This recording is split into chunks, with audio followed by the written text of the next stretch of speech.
tackle a plan, there's a few things that I do to make sure that I'm able to be successful. So first thing I kind of want to figure out is what am I going to be covering? And that's kind of why I showed you those slides. Um, and I I figured, okay, so now that I figured out what I want to be covering, how do I want to pair students up? How do I want to get them to work together? And that'll kind of ultimately help you figure out your collaborative learning technique. And then how do I want to present this information to them will help you figure out your session strategy. Timing is very important in the realm of SI, so that's why I have all of my timing here. I stick to this. If you ever have a session with me, I stick to my timing pretty closely. So I think being able to bold and highlight at the beginning of your plan what you're going to do for each specific time will help you set up to be really successful. I know that a lot of new leaders in the beginning have a lot of timing issues. They either run long or run short. So if you dedicate how much time you're going to do for each thing, I think it'll really be beneficial to you. So here's just the think, pair, share over what we kind of talked about with the thymus. No, not the thymus. The primary and secondary lymphatic organs. So I kind of made my own little blurb where they have to kind of hunt for what kind of information they think goes where. So they'll first figure that out on their own, take 2 minutes for that, and then they'll pair up, discuss what they have, and then they'll share. The answers are listed below. You always want to make sure you have the answers to all of your problems or anything you present in session. You may be the smartest person in the world, but it's a lot different when you're in front of a bunch of people and you're trying to coordinate a session. All of that information just kind of goes out the window due to nerves or other things that you're worrying about at the time. There's been multiple times in extended sessions where I've just kind of had a brain fart, and if it wasn't for my answer key, I would have not known the answer. So you want to make sure that you have the answers there. And then you always want to make sure you kind of have a checking for understanding question. So this is kind of to make sure that they're kind of like thinking a little bit deeper about the material. And I know in any kind of conceptual course, that's ultimately the professor's goal to test you on is what are you really getting just below what the surface level of the material is. So we talked about the primary and secondary lymphatic organs. The spleen was the secondary lymphatic organ. And then where was the spleen located? We had talked about the abdomen in another lecture and what kind of organs were located there. So I think that bringing that lecture to this lecture is really good for that checking for understanding question. Moving on, activity 1. So I figured that I wanted to have, we wanted to talk about all of the organs. So I did a peer lessons. It's able to give, each people different, different parts of this that they can fill out and then, explain it to the other person. So here's kind of, we did the timing breakdown for this. Notice how I always have my lecture references. You're always going to have those students there who are just completely lost.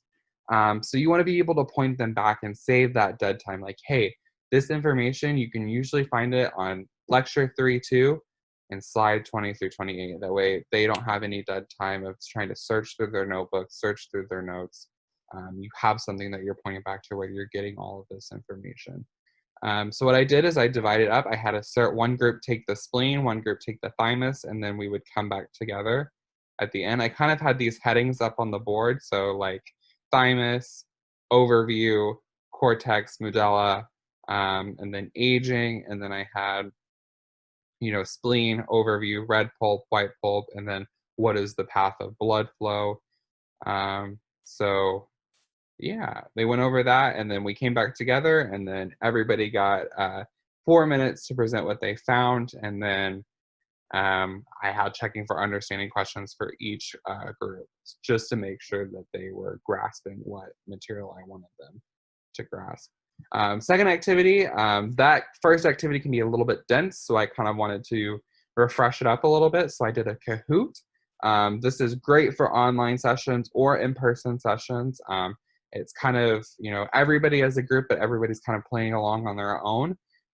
So here's what I have. I have planned, how long I'm going to take the game. I have the link right there. The link, if you open it, has all of my questions, and the answers there as well. So that way, you know, even though it's not directly on the plan, you can still easily find where the answers to the questions are. And then I even have a checking for understanding question as well. But all of the answers for the Kahoot questions are from 3.2 slide 9. So that's, you know, still got that planning reference in there. And then activity 3, so this is kind of the last unit before final season of the semester. So I did a little bit of sample test questions for the third activity. I used old exam questions, and what I did is I had them do a sample test question, or a sample test. So what they did is they took 7 minutes on their own, took the exam, and then we went back over, and everybody took a question, answered the question, and told me why. So grading the exam, and then we asked CFU questions during this time. So yeah, like, why do you think that, as we're going along? So it's kind of like the whole checking for understanding component of that is, you know, explaining to me why you're choosing what you're choosing. Um, so individual reflection at the end, I wanted to do something that just wasn't content based, just kind of taking everybody's pulse and seeing where they're at. So we did a group discussion here. Know what you learned, or know what you want to know and what you learned. So we, you know, usually it's going to be about 5 minutes for a closer.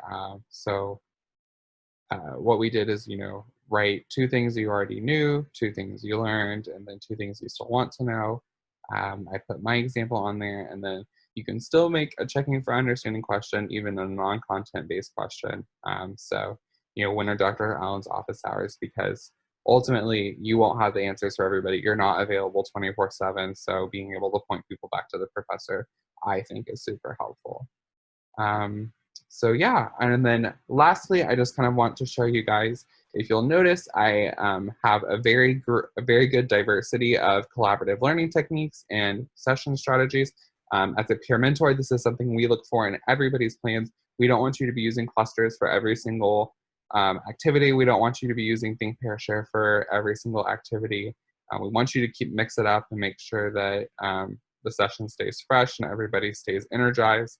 So I have a Think, Pair, Share here. I have a clusters or individual presentation. I have another individual assessment.